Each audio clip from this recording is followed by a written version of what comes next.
Okay, here we go. Back with the podcast today.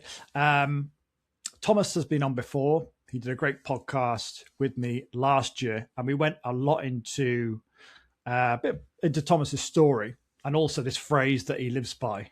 Okay is not enough, and it was a great podcast and something I wanted to talk about today. You know, we're into springtime now, we're into a new year, and for a lot of people, perhaps the best intentions, the resolutions have fallen by the wayside a bit. Who knows? Perhaps some people watching this, you're on track, but the general experience is that we get tested along the way, particularly around this time. By the time we get to the springtime, and what I want to talk about today is productivity, um, how we can maintain performance at times when things get challenging, when things do get difficult, how we can maintain focus, how we can maintain healthy boundaries when we've got, as leaders, we've got so much going on in our lives. You know, we've got our work, we've got our finances, we've got our relationships, so many different distractions that can pull on our awareness in our daily lives, and how can we make the most of the time we have available any given day and the energy we have available as well.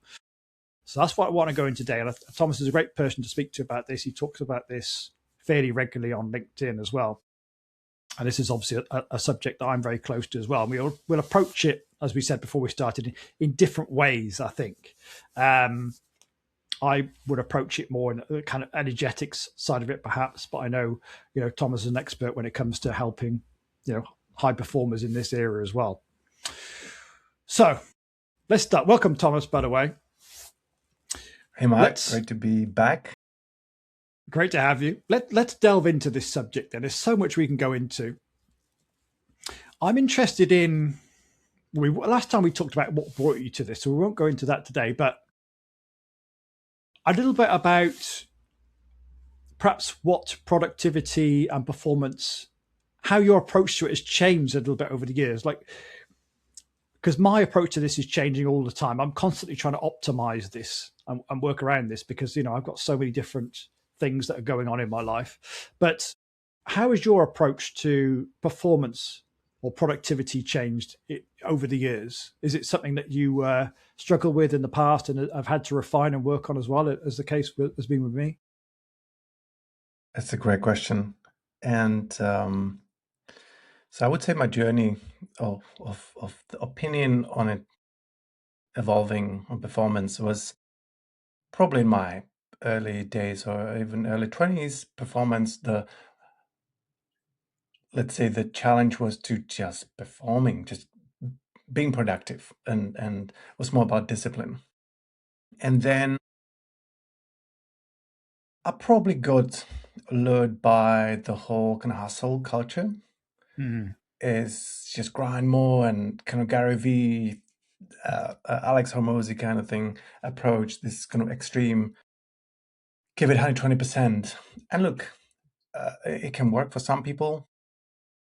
I think we paid up front that the bill then comes with, in terms of health and energy and usually looking like a burnout. And my opinion on this sort of evolved a lot, funny enough, through running, because I'm a long distance runner. I run marathons and ultra marathons, and the trainings are quite intense. And actually, I find that life or even business performance is so similar, if not almost identical, with a physical performance. In any sport, for me, running is very close.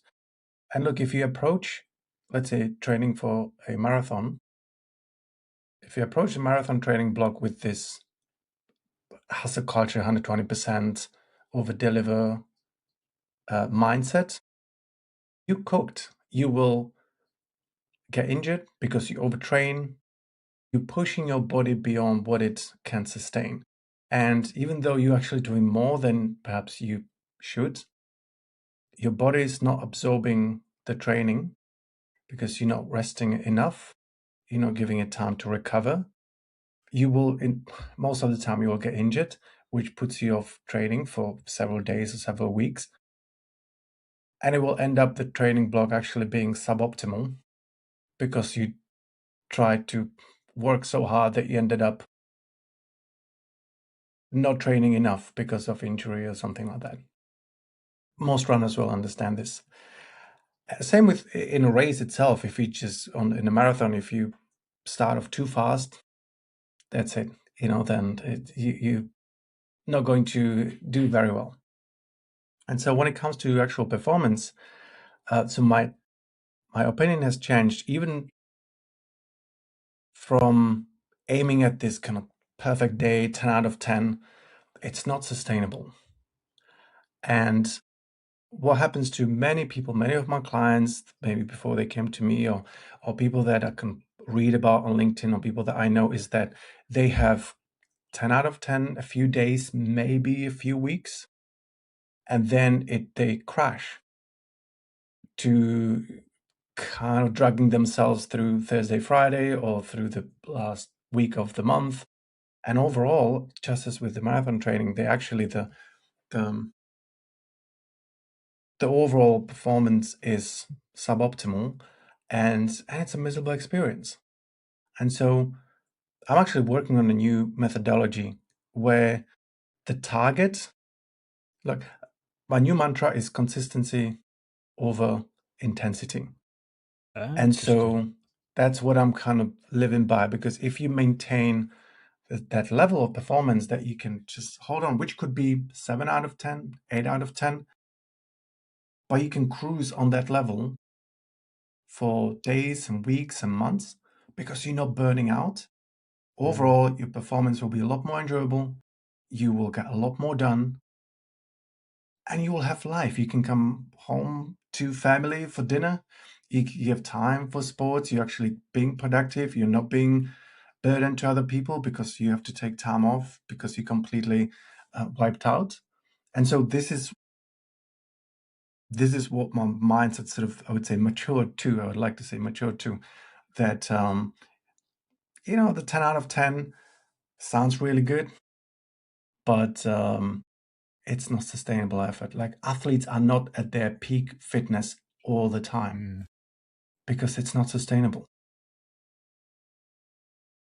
Yes, I like where you started off there, because this is what I noticed when I started exploring entrepreneurship, was this hustle culture, which seems to be like a very old way of building a business. Always heard these phrases like "burn the boats," which means just quit everything, go in 100%, and just I heard this a lot in entrepreneurship as well, which is that you have to sacrifice. This word sacrifice, yeah, the first 5 or 10 years you have to sacrifice everything, basically relationships and going out with friends, and any kind of like social activities have to be sacrificed, because in order to make a business work, you have to go at it 110%. You have to work all the hours that you can. But it never really resonated with me. I mean, the world I'd been on was the opposite of that, which is basically your well-being and your energy is everything. Everything stems from that. And certainly what I found working with different entrepreneurs on the same path was that, when you're creating from this energy of scarcity and lack, that energy is going into what you're creating, and people feel it. Whatever you're putting out there, videos or content, energy is this strange thing where you can kind of, you can tell that it's there, even if you don't intend to put it into what you're creating. And so I experienced this, and the people that I work alongside were experiencing this thing where it was just, you're attracting situations and people and results that reflect that energy of scarcity and lack that you're putting into it. The desperation, I need to make a sale this week, I need to make it work. And that energy comes back. The people you're attracting are also reflecting that energy, also experiencing lack and scarcity. And so it's kind of like a vicious circle, the classic hamster on a wheel. You're going working really, really hard and going absolutely nowhere, which is how I try and explain it to people now. But it's interesting because there are these examples of very successful entrepreneurs that seem to have done it like that, and it's worked for them.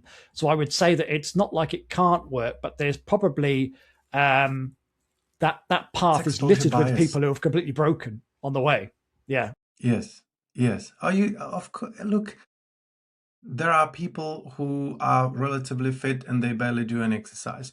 There are people who win lottery. It's a very, very unlikely outcome, but it happens, right? And so, of course, there are people who can maintain the hustle all the time. Let's let's believe what they say on social media. Let's assume that it's true. And that's great, but there are also a lot of people that you don't hear about. They tried it for 3 months and then they were off for 3 months because it completely broke them. Mm. There are a lot of people who sacrifice completely everything to build a successful business, and they made it, and they are millionaires, billionaires. There are people who sacrifice everything to build a business, and they lost everything, including the things that they sacrificed. Like it's all out there, and we just selectively exposed to the winners, right? We rarely hear about the losers. Again, if in running you see 3 people on the podium or in the Olympics, Mm. you don't really hear about the ones that finish last and so on. So just because it worked for someone doesn't necessarily mean that it would work for you. I think what's good to keep in mind is just to look at kind of statistical success rate of different approaches to anything. Of course, there are outliers and they make it work. Anything. There are people who, 3-hour work week, make business successful in Mm. 3 hours a week. Is it realistic for most people? Probably not. But there are some people who succeeded that way. Yes, exactly that. You've got to find a way that works for you. This is something I wrote a post on last week, actually, because I found that I was following. There's so much information out there. You can go on YouTube and you can completely drown yourself in information. Different coaches who had different experiences, telling you different methods that work for them. And of course, I was like, oh well, these experts are telling me to do it this way. And on reflection, when I sort of went through my own daily routine and the way I was doing outreach, basically, which is just reaching out to people I felt would be a good client fit, cold outreach, I realized that even though the experts were saying this is the way to do it, it just didn't feel right for me. And the work that I do, it was much more about connection, and I just wasn't feeling right to me. So I had to go back to square one with that quite recently. But yes, all about finding a way of working that works for you, your own individual system, your own energy, your own, the way you've experienced life and what works for you. So I'm always telling people this, always feel into what feels like a good fit for you. Try it out. If it doesn't work, don't feel like you have to continue till you completely break yourself. You can find another way of doing things. For me, well, let's go into this then, because people are probably thinking, all right, then, well, what does a kind of typical day look like for you, Thomas, then, in terms of, because I spoke to you about this in the past, and probably a great example of this, what we're talking about, is your own, say, morning routine, because I know it's very different to mine. When I shared my morning routine to you, you were like, that's the opposite of what I do. But that's a great example then of what we're talking about, in that finding a way of being productive and managing your energy that is unique for you. So what does that look like practically for you in terms of when you wake up in the morning and how you move through the day? Nice. So my morning routines has evolved a lot, and I had this whole 3-hour morning thing, meditation, journaling, gym, and so on. And it worked for me at the time. Right now is the exact opposite. I usually wake up around 7. I need to get a good amount of sleep because I do a lot of running and just important for recovery. First thing, I usually play with my dog a little bit because that just makes me happy. She loves that. I get up, make her breakfast, make my breakfast. I eat. I go on LinkedIn, do my post, post my thing, engage with a few people while I'm having breakfast. It's really enjoyable. And then I go and walk my dog, and then I get ready for the day. 10 o'clock or 9:30, I sit at my desk and I work. Either I have a coaching session or I work on my business. Then I have my lunch at 12. Then I work some more. Then I would walk the dog in the afternoon probably. And usually around 7 o'clock, I wrap up work and I go and do my run. That's usually anywhere between an hour and a half. Come back, have my dinner, spend time with my wife. And that's pretty much the day, Monday to Friday. And right now it's working for me really well. It's a really good balance. I feel good.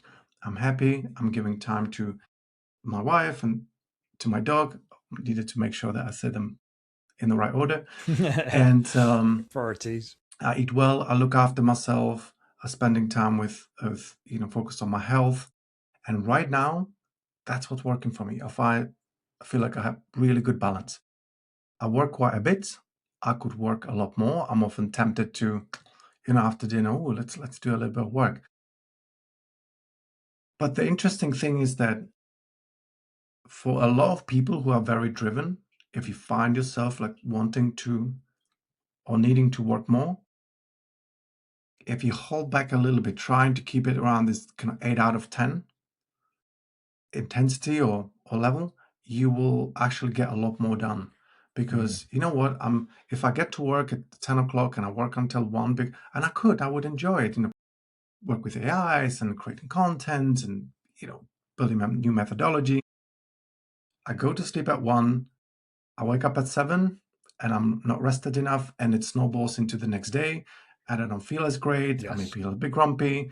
I may compromise the diet a little bit, because when you kind of deplete it, your brain looks for some quick energy, something fatty, something sugary, and it can kind of snowball.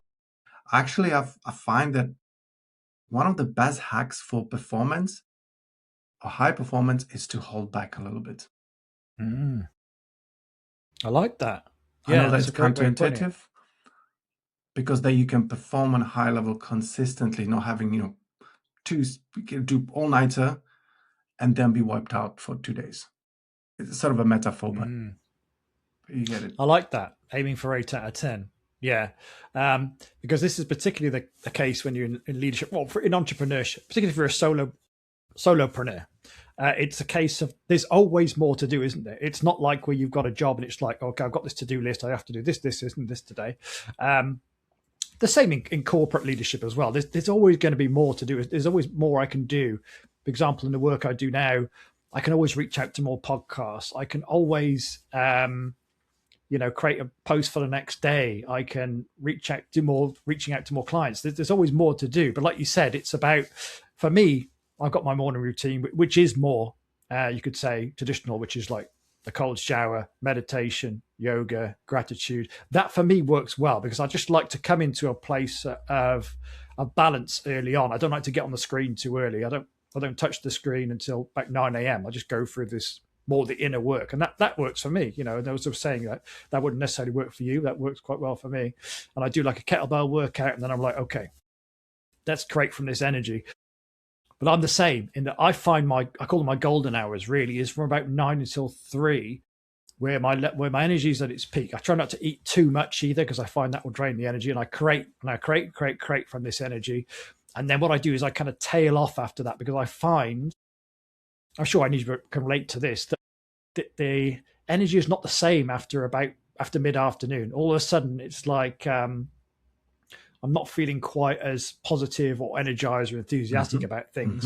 And what I slowly do is start to move more internal again. Maybe there's a few little bits and bobs that I need to tick off the list. But if I carry on working beyond then, the results I don't get are not the same. I start getting low grade results. I can still do the same work, but the energy going in is not as good at that point. Yeah, so it's not very efficient then. If you're working from tiredness, from overwhelm, from confusion, that's what tends to come up for me more in the evenings naturally because the brain is getting tired at that point. And like you said, this leads us on to boundaries then in terms of everyone talks about work-life balance, don't they? But it's really, I suppose that is different for everybody. It depends on your individual situation. But for me, I like to pick up my daughter from school then about 3:30, and then might do a little bit more after that, but it will generally be quite simple tasks. I'm not creating anything at that point. It's just literally some admin tasks. And then I close completely at 5:00. Then is more time for family, which I like, priorities you touched on there. For me, my priorities are number one, me and my own well-being and energy, because everything stems from that. Everything I'm creating from, or the relationships, all stem from my own energy. Then it's my relationships, most predominantly with my wife and daughter, and then work comes after that. But I think for a lot of, like you say, high achievers, leaders, it's the opposite way around, where work becomes the number one, then maybe if there's time left, relationships, and then at last is kind of well-being and energy. It's literally like the other way around. And that, I think, is where the problem comes. If work for you is everything, it's where you get everything from, then it tends to bleed into your relationship time, your well-being time, and literally it will just kind of run your life.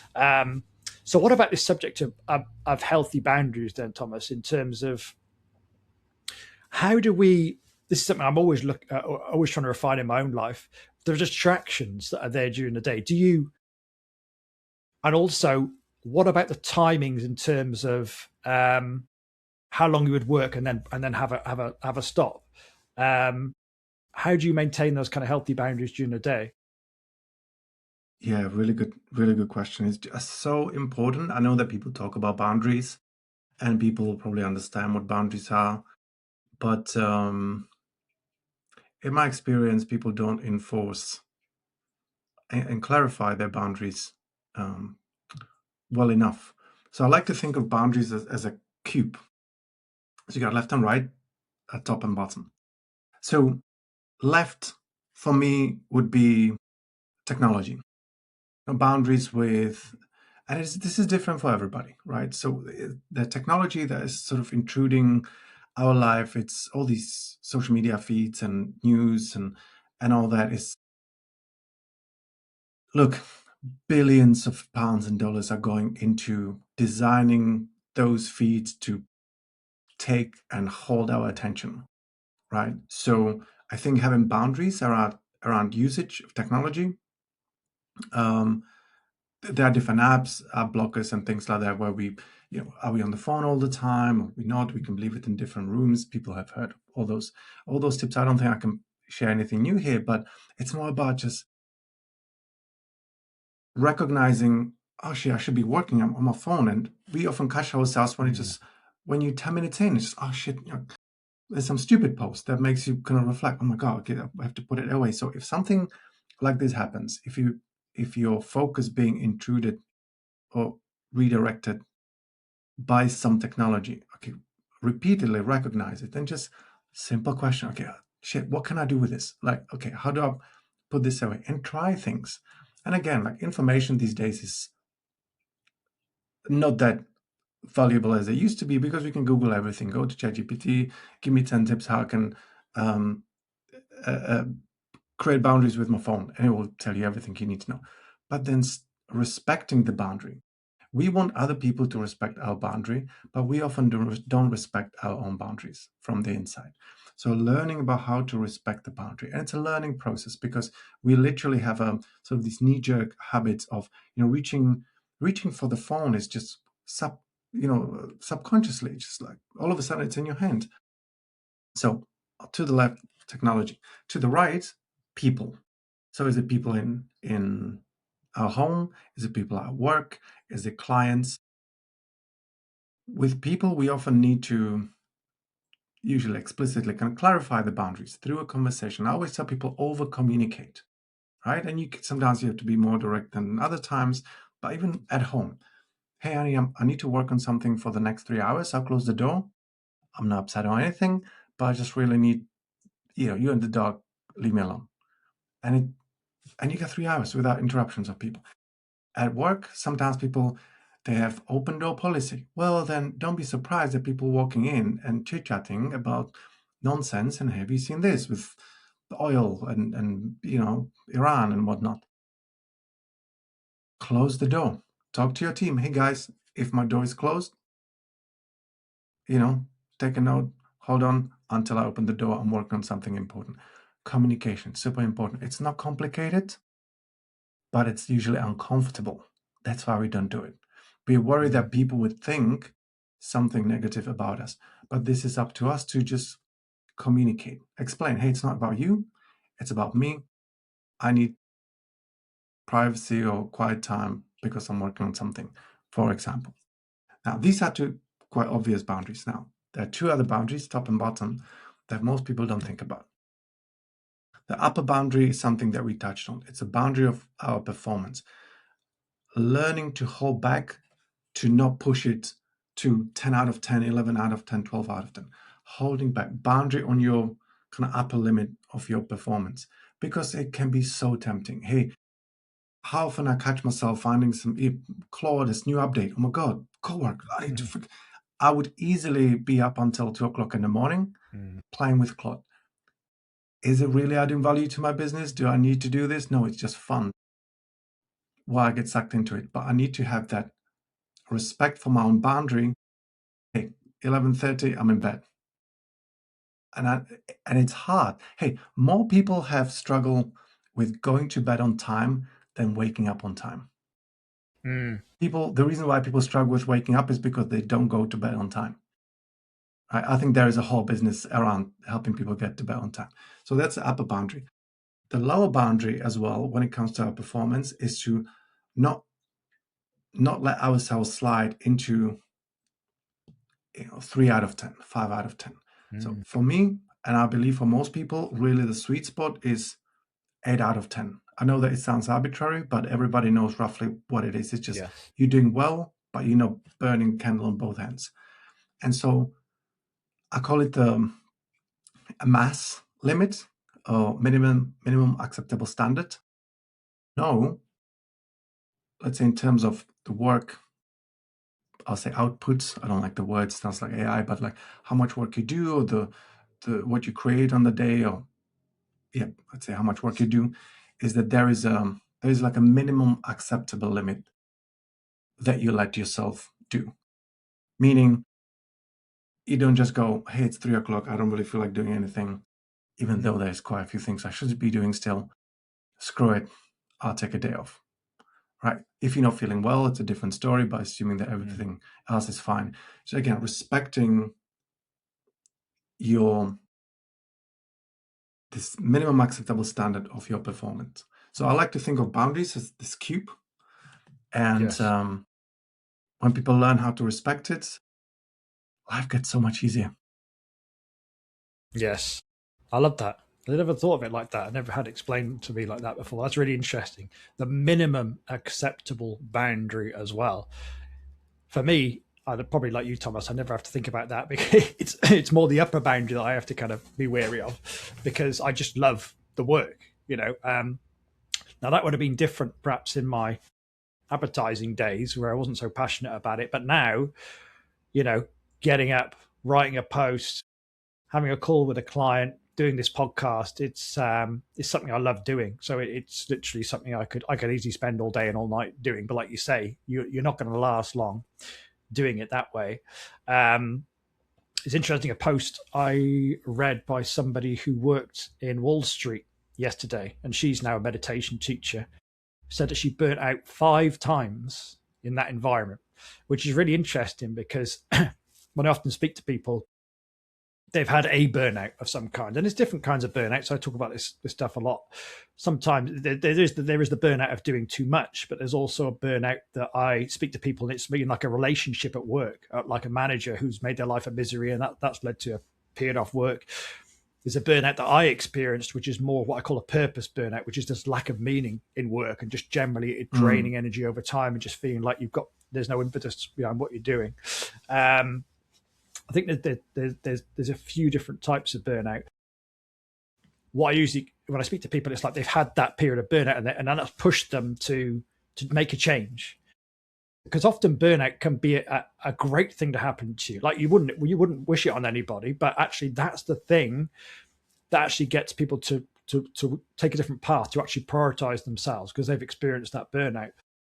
I thought it was interesting that she experienced it 5 times. So she kept going and going, hitting the wall. It just goes to show you that that's a different level of toxicity in that kind of environment, I guess, on Wall Street. But I saw it in advertising all the time. I don't, project managers just burning out, coming back, replace them, put a new person in there, they burn out.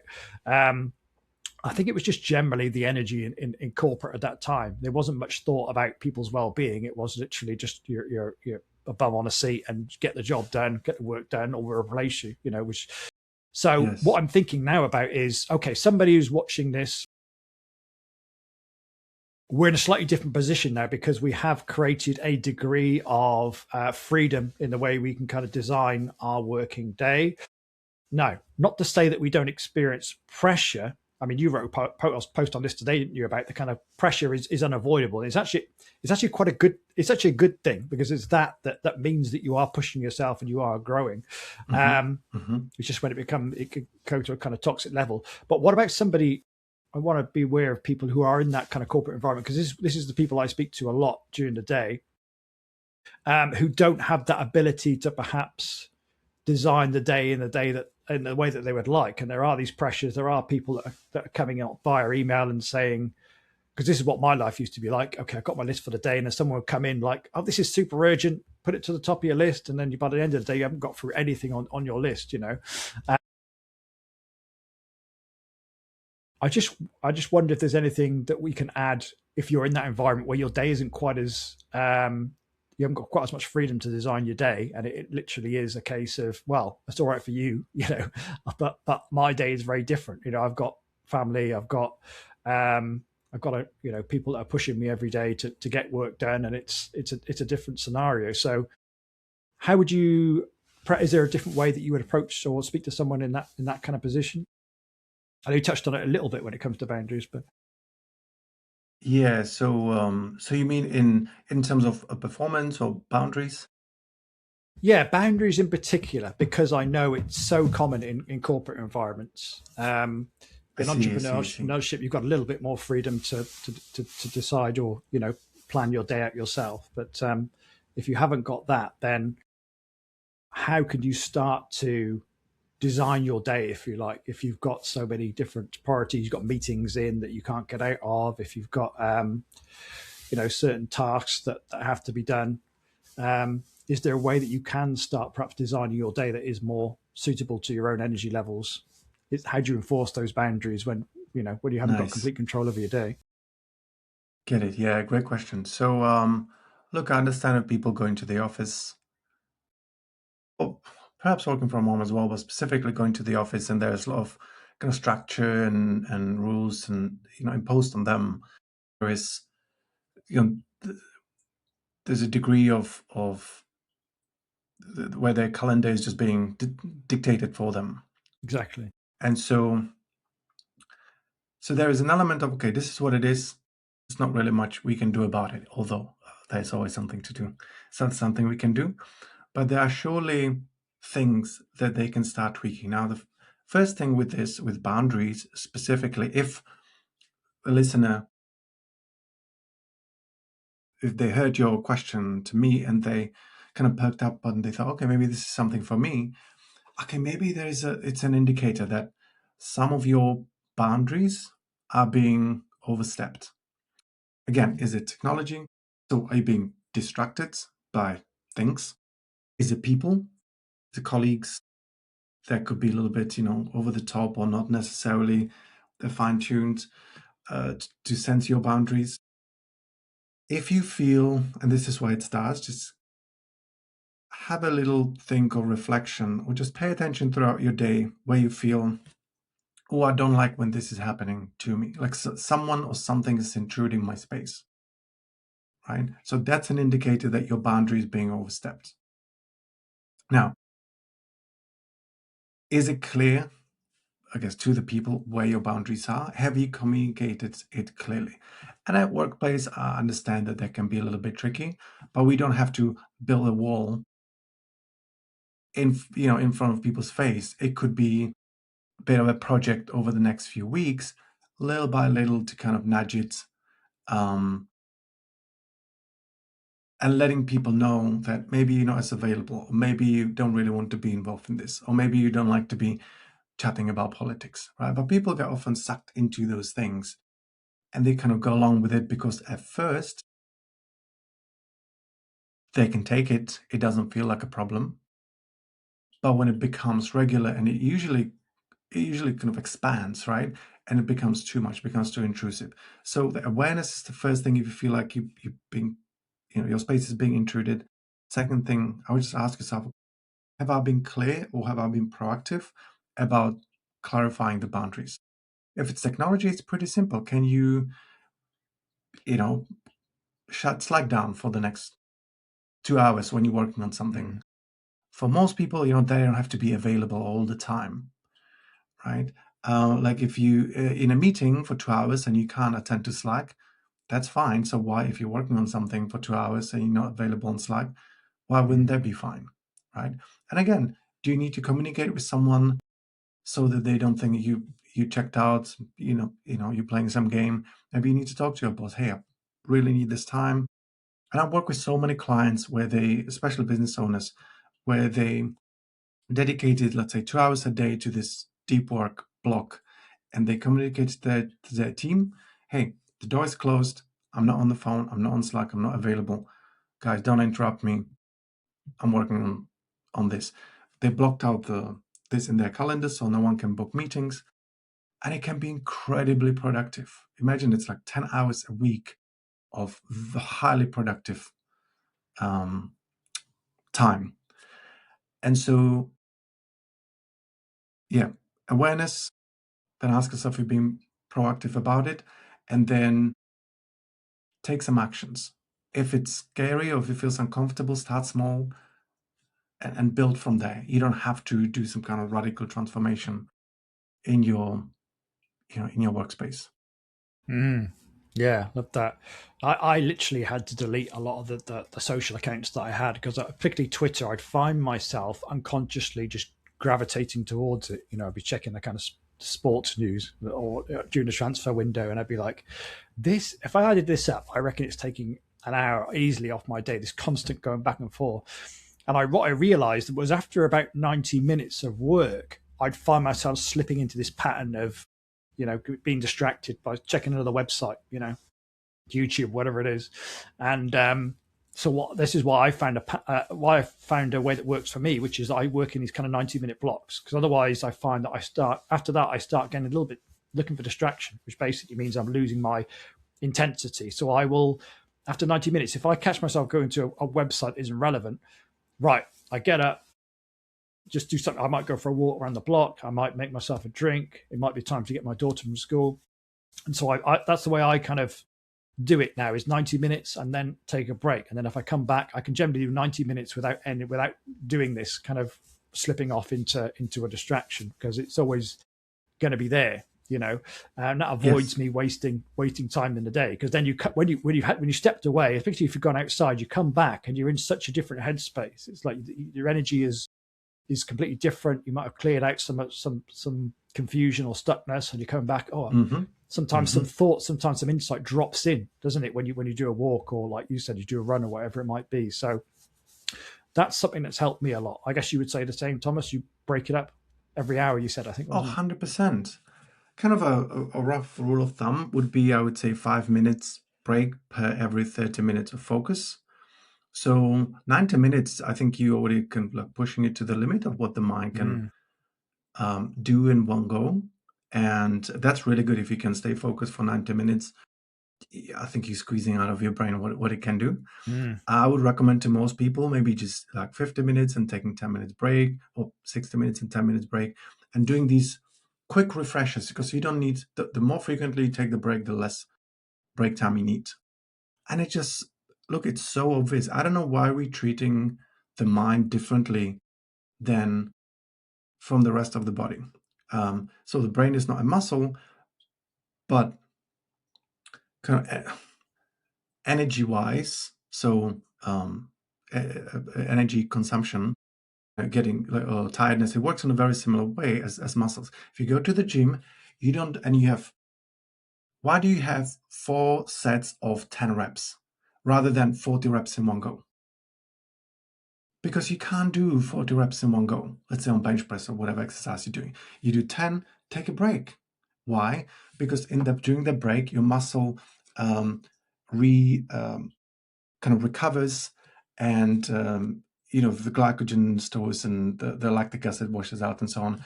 It sort of resets, and it's more ready. Obviously, anyone who's been to the gym, if you work out with kettlebell, when you grab it for the next set, it's a little bit easier than the last couple of reps, right? The mind works in the same way, right? Again, it's not a muscle, but in terms of calorie consumptions and waste products and all that, it's similar. And so if people accept and allow themselves to just take regular breaks, you can actually work 6, 10 hours with regular breaks. Of course, your brain sort of gets tired. It's called cognitive fatigue throughout the day, but it's so much more effective than just trying to push for 5 hours straight. After 5 hours straight, you're just sitting there, you're being half brain dead.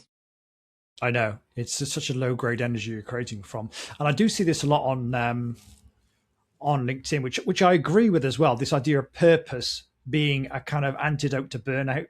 Now, since I've obviously explored this work a lot in recent years and aligning closer and closer with purpose, I do agree to an extent. When you've got a purpose, you're passionate about what you do, it tends to energize you more than drain you. Now, I've definitely experienced that, that's for sure. At the end of the day in advertising, I was completely wiped out. All I could do really is lie on the sofa and watch TV. You know, I didn't have much energy for anything else, but it's different when you feel like you're making a difference, when you're passionate about what you do.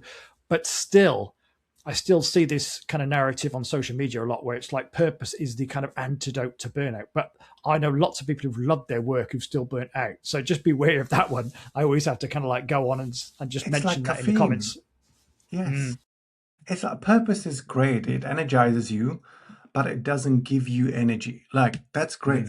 Purpose still helps you working. justify the hustle. Purely physiologically, your body is burning energy. You burning the candle on both ends. It's easy to justify that, right?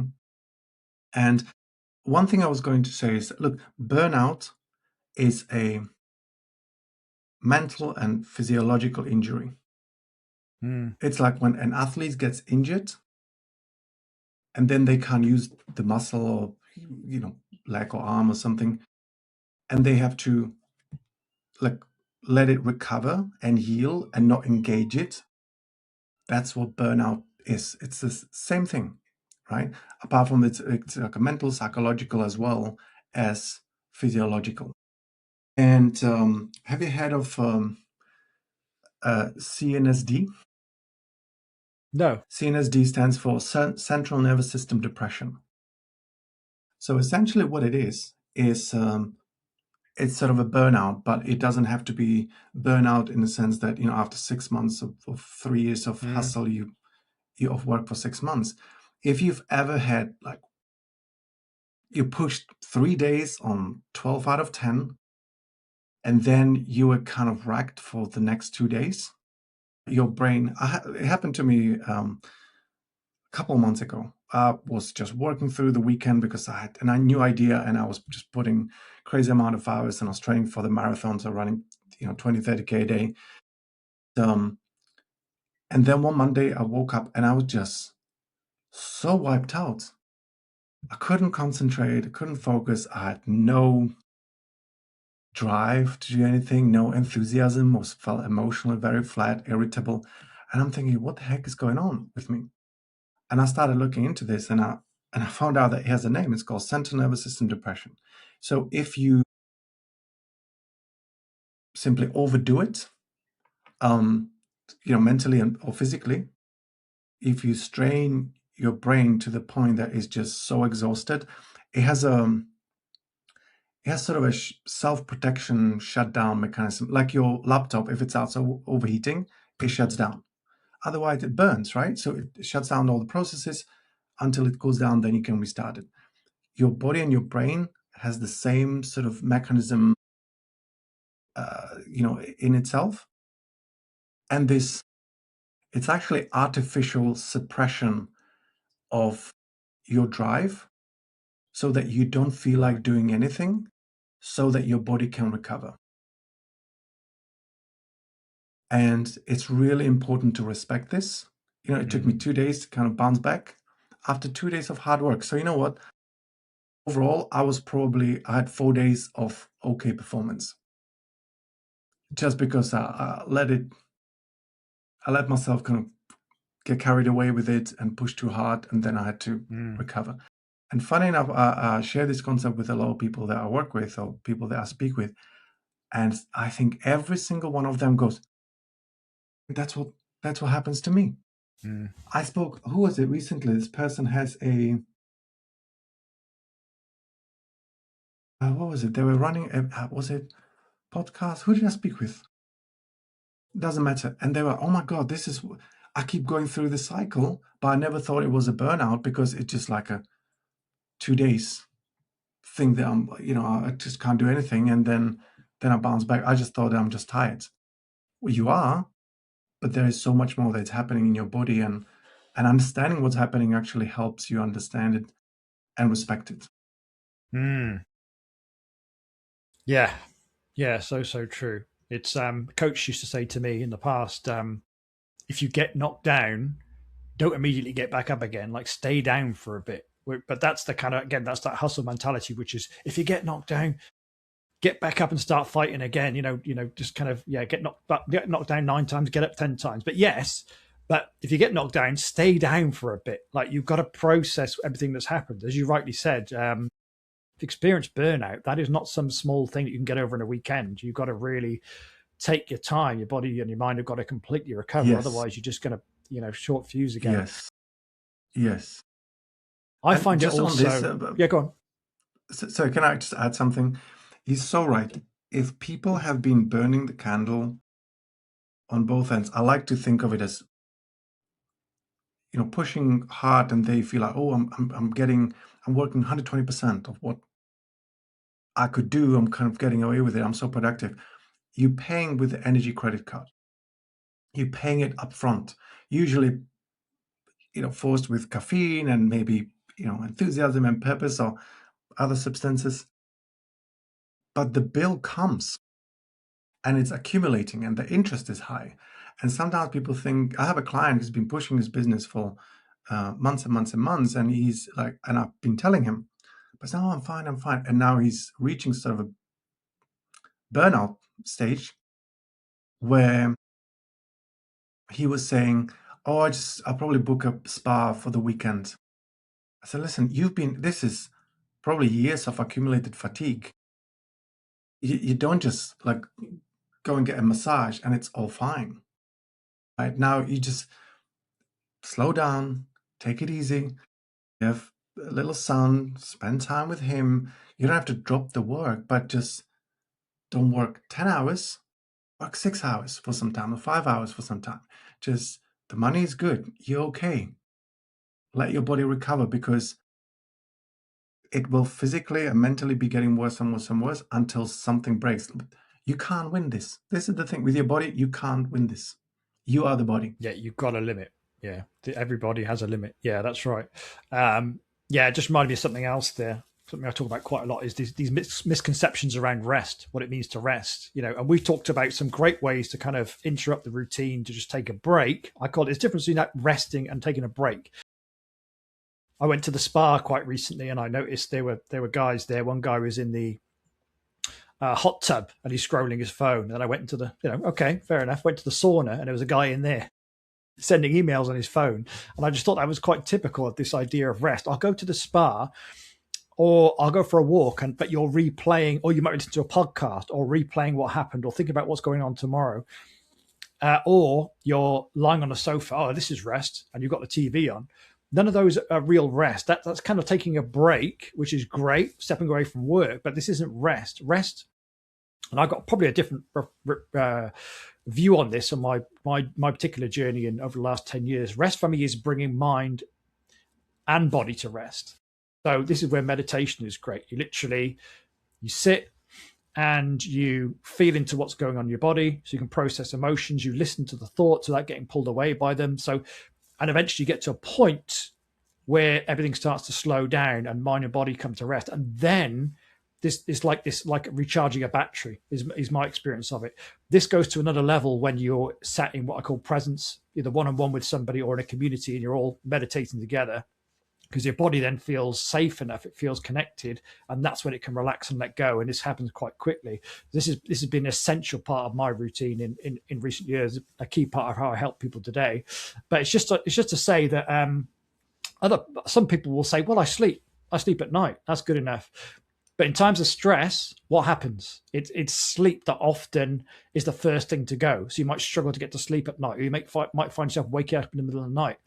So it's also, you need to have ways to bring rest into your daily routine as well. Or at least this has been crucial for me. Every morning I meditate on my own. Every evening I meditate with my community, and just processing emotions like stress as they build up. So when I go to sleep at night, I can get 7, 8 hours, usually about 7 hours of deep sleep. Just to say that just sleep or just going for a walk or watching TV isn't good enough. Particularly if you are in a leadership position, you've got so many different things pulling on your awareness. So just wanted to add that in as a way that really helps me. Yeah, 100%. And think you're so right. And I'm guilty of this myself sometimes, that we mistaken mindless activity with rest. So going on the phone, just because it doesn't feel like work, you need to think of what is my brain doing? It's still processing drama, nonsense, haha stuff. The reason why it doesn't the reason why it feels like rest is because the feed, if we're talking about a phone or social media, is designed to be giving you those dopamine hits, which is enjoyable. So it feels enjoyable. It may feel like rest, but your brain is very busy still. It's processing all these things that are going on. I think we live in such a busy world, and I'm very kind of type A. I like to do things. So for me, just sitting down and just doing nothing, it's an acquired taste, and one needs to. It's a bit like broccoli for me, right? It's not necessarily what I look forward to doing, even though I find enjoyable ways to do that. But I know that I need it. It's good for me, right? So I do a little bit of meditation, but I love what's it called? Yoga Nidra, which is like sort of a guided meditation, progressive body relaxation. It's really good. It's very effective, and you can do 10 minutes, 15 minutes. I highly recommend people looking into it. Or I posted about this about 2 weeks ago, I think. My dog loves lying by the window, because we have floor-to-ceiling windows, and there's a park and busy street and so on. And I just love lying down next to her, and she loves it because now she has a buddy for that. And we just people watch. And I do this maybe 2 times a day for 5 to 10 minutes. And that works really well for me as this kind of quick reset. And people should find something that they really enjoy. Or I take her out, and I'm trying not to listen to podcasts, not going on the phone and WhatsApp messages and things like that, at least for a good half an hour or 15 minutes. Because we don't need 2 hours off in the middle of the day. If you strategically place those 10-minute breaks, it will refresh. It's like the break between the sets in the gym. It just helps you actually do a lot more, even though you're taking breaks rather than pushing all in one go. Yeah, exactly. I've met lots of people who just don't really get along with meditation. I get it; it's not for everybody. But even if you go for a walk, can you do it without any extra stimulus? Like I do this, which is to. I mean, if you go for a walk, you listen to a podcast, then it is you just still. Yes, you get the exercise, but still the mind is taking information. But if you go for a walk and no extra stimuli, so just you and your thoughts, it's like the thoughts have chance to. The energy comes up and has a chance to process, even if you're not completely, even if the mind isn't completely at rest, at least the thoughts have chance to come up. There's some processing going on. But if you're always listening to a podcast, for example, great information, but there's never a time where the body and the mind can recharge itself. You're not taking a break as well. Yeah, exactly. And go to the spa, but don't take your phone with you. Like literally, can you be in the hot tub and just be? Can you be in the sauna and just be? But for a lot of people, this is the way I was for a long time. That just the not doing anything there's a feeling that the anxiety comes up, the feeling of being unsafe, or boredom. These kind of feelings come to the surface. If we don't know how to be with those uncomfortable feelings, that's what keeps us in this perpetual cycle of doing the whole time, which can lead to burnout. One final thing before we finish, something that you touched on today, I know in one of your posts, this, how can we, I know we talked about it a bit, but when pressure is unavoidable, particularly if you're on the path of growth and leadership, stress in particular, I just want to give maybe some practical takeaways in terms of dealing with stress as it comes up during the day. Because like you said, it is going to happen. There are times where we do feel a bit overwhelmed, lots of things going on. How do you deal with stress as it comes up during the day? Is it a case of going for a walk or any kind of breathing practices or anything like that you kind of bring in to help you at times where stress starts to peak? Great question. Yeah, I posted about it, as you probably saw today, on LinkedIn as well, because my dog's really good at managing stress. She's a little bit on the anxious side. She get kind of spooked by a lot of things. And when she is stressed or even overexcited, what she does, she has a few specific toys that she runs for it, and she starts chewing on it. And she does it until, for 5-10 minutes, until she calms down, and then she's good. But I find it quite fascinating that she knows that, oh my God, like I'm getting too worked up. And it could be in a positive way as well, but she's just not good with intense emotions. And she found a way to handle it. And my post today I'm talking about is that my dog is better at handling stress than most people. And it's so true because, again, my clients and people that I know, we often talk about stress, and they ask me, well, what do I do? How can I handle this? And so taking this strategy from my dog, people don't have to chew on a toy. That's probably not the best strategy for them. Example. But there's a process to what she's doing, right?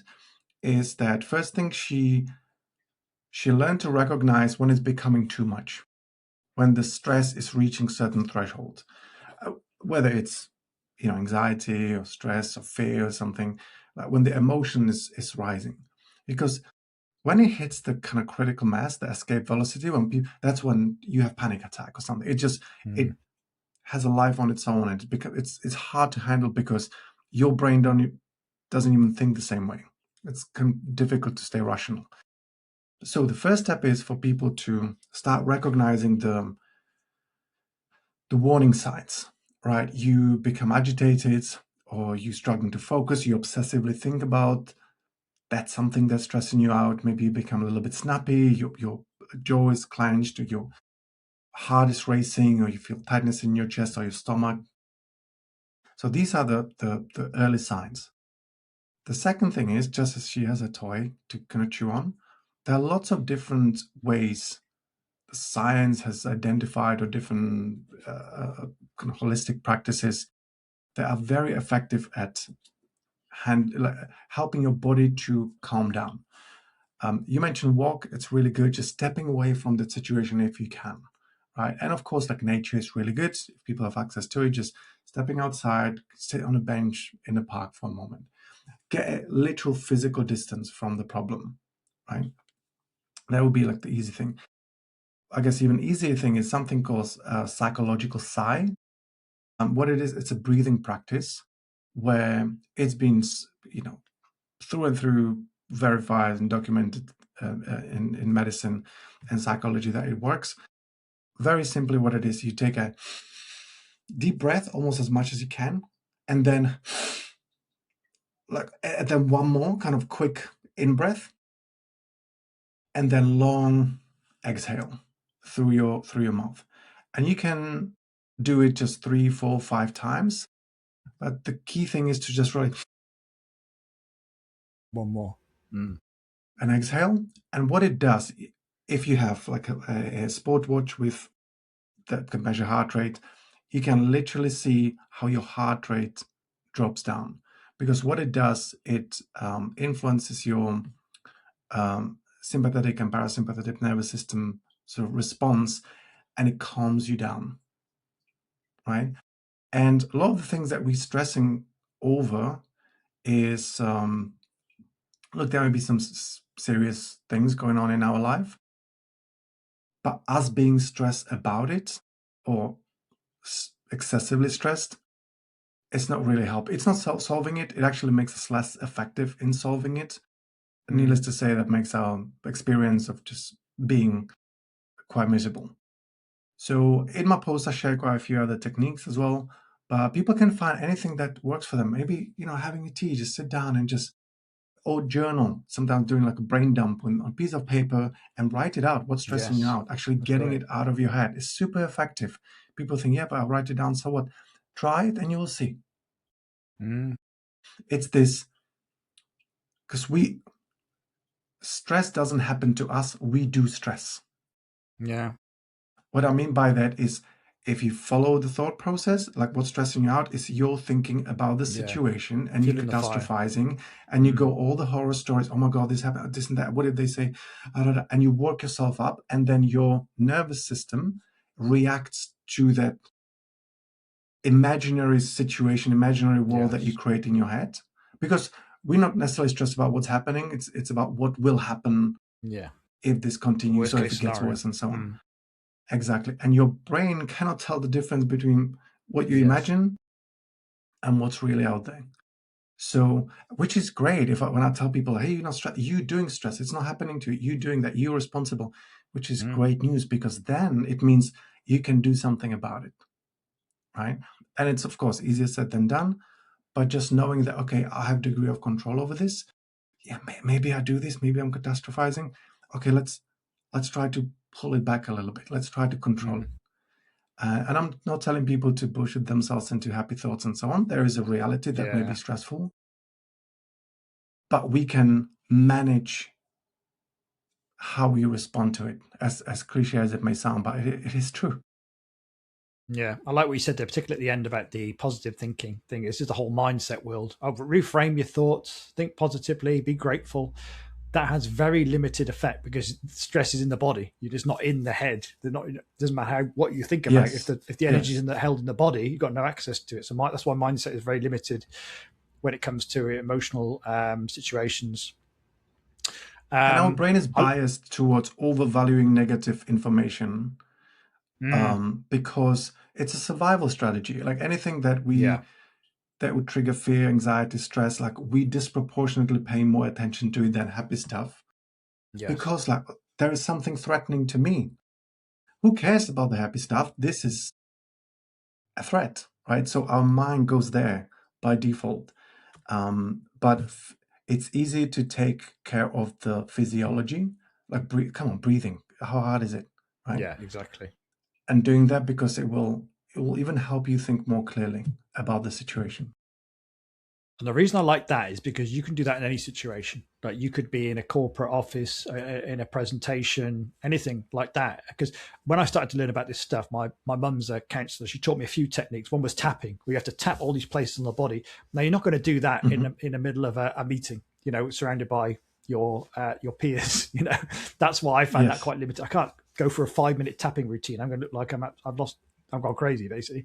Or other techniques where you breathe through one nostril, then you breathe through the other nostril. I learned so many different techniques, but they weren't things I could bring into a busy, stressful corporate environment. Now, I might be able to do that now, but I like what you said, you just breathe in once, a bit more, and then out. You can do that any point, any time during the day. And the other thing I like is that so much is about awareness, really. If you identify with your thoughts, then you've got no choice but to follow the thought. And obviously it is like fueling the fire. You're feeding that thought, creates more anxiety, more overwhelm, which feeds the thought even more. Break that cycle by realizing, okay, I am not the thought. I can come back to the body. It's a very simple 4-step formula I use with help people, which I call REST. So it's quite easy to remember, which is to get you back into the present moment. Because we're in the mind, you're in the past or the future. If you can come back to the present moment, you can release from the fear-based vision that your mind is giving you. So R is for relax the body. So you touched on this. Relax the jaw and the shoulders. That's usually where we hold tension. E is for exhale, like this is what you were talking about there. Take one long exhale, so breathe in and then out. And then S is for state the emotion. I like this because if you can it just brings an awareness to the motion instead of you being stuck in the emotion. So for example, okay, stress, all of a sudden you're unhooked from it. you're back in the present moment. And T, are you tune into the sensation? So can you find the sensation in the body? If you can find the sensation in the body, maybe it's a tightness in the chest, or it's usually in the chest, I find, when it's stressed, or maybe sometimes there's a bit of a feeling of pressure on the stomach area as well. You can find that. It's just ways to bring you back into the present moment, unhook from the thought path, because if you're on that train, that thought, then it's going to keep feeding itself and until there's some kind of overwhelm at some point. They're all ways to bring you back into the present moment. If you're back into the present moment, you're back in connection with who you really are, and you're back in control of the situation. It's only when you're locked into the mind and you're lost in the mind that you've lost control. Basically, you've lost touch with present moment and who you really are. So beautiful. Anything else to add to that, Thomas, that comes to mind? Yeah, one last technique, which I think it's so obvious but very powerful. I call it WATF. I'm resisting calling it WTF. But essentially what it stands for is, what are the facts? So when people find themselves kind of being worked up and stressed again, you notice I think this could actually come at the end of the, what is it? Rest method. The rest method, yeah. Right? It's just ask yourself about the situation. Okay, what are the facts?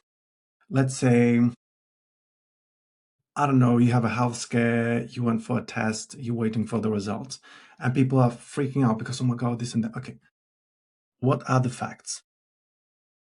Okay, I have some symptom. I don't know what it is. I went to get a test. I'm waiting for the results. Those are the facts, right? This is what we know. Is that stressful? Yeah, of course. There is some fear, but the fear is we're making up story. Oh my God, it's cancer, or it's this, I'm terminally ill, or whatever that might be. Do you know that? No. The facts are, I got some symptoms, went to get a check, I'm waiting for the results. And I share this always with my clients to help them separate what they're imagining and what the reality is. I don't want anyone to bullshit themselves. No, I'm fine. I'm going to be healthy. Everything's going to be fine. We don't know. Those are not the facts. The facts are this. So if you want to be stressed, stress over the reality, not the imaginary horror story. Yeah, that's great. The way I've heard it described in the past is, fear is a really important emotion. That state of fight or flight is actually really important. Like if your life is in danger in the next 20 minutes, that's a good way of doing this as well. Like, is my life in danger in the next 20 minutes? Then it's an appropriate time for you to be in that kind of stress state. That's what you want, because you want to be able to move quickly, get out of a situation. If that's not the case, then likely what's happening is your mind is projecting a false reality that you bought into. And if you buy into that, this is what keeps people living in this constant state of fight or flight, which is absolutely exhausting. You're constantly on alert, constantly ready to pounce or get out of the way. And that's when the mind becomes your worst enemy instead of like this amazing tool, which it can be. So it all comes down to awareness. Can you witness the mind instead of being lost in it? It's really key. 100%. Beautiful. Take a long breath after that. That was amazing. Thank you, Thomas. There's so much value you shared there. We could probably carry on talking about this for the next 3 hours, couldn't we? I love this subject. Oh, no doubt about it. But let's leave it there, shall we? So pointing people to, obviously you're on LinkedIn, it's just your name, isn't it? So people can check out. Just my name, to follow search for Tomas Svitorka. And I share a lot of strategies and thoughts and sometimes funny ideas and bits about productivity, performance, because that's my jam. Yeah, I love the fact that you put in these kind of videos now and again. That I don't see anybody else do on LinkedIn. It'd be like a Jimmy Carr, or a picture of your dog, or whatever it might be, and it's like, or it was famous coach yesterday, wasn't there? I forget his name now. That was just yesterday. Yeah, which really kind of like brightens up my feed. So do follow for Thomas. He's got a great count going there. But let's leave it there for today. Thank you, Thomas. I'm sure we'll speak again soon. But thanks everyone for joining. And I'll be back soon. Bye for now. Take care.